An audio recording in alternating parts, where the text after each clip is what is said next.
Open the WordPress dashboard. Go to Pages. Click Add New Page.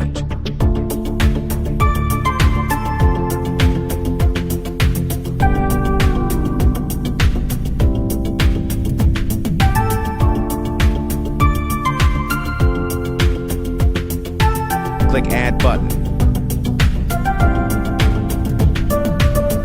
Search for the file. Click the file icon. Click Upload.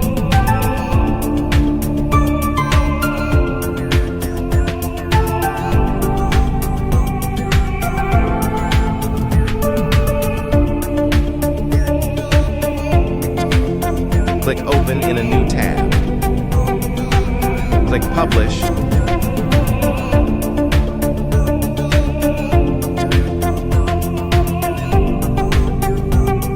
Click View Page.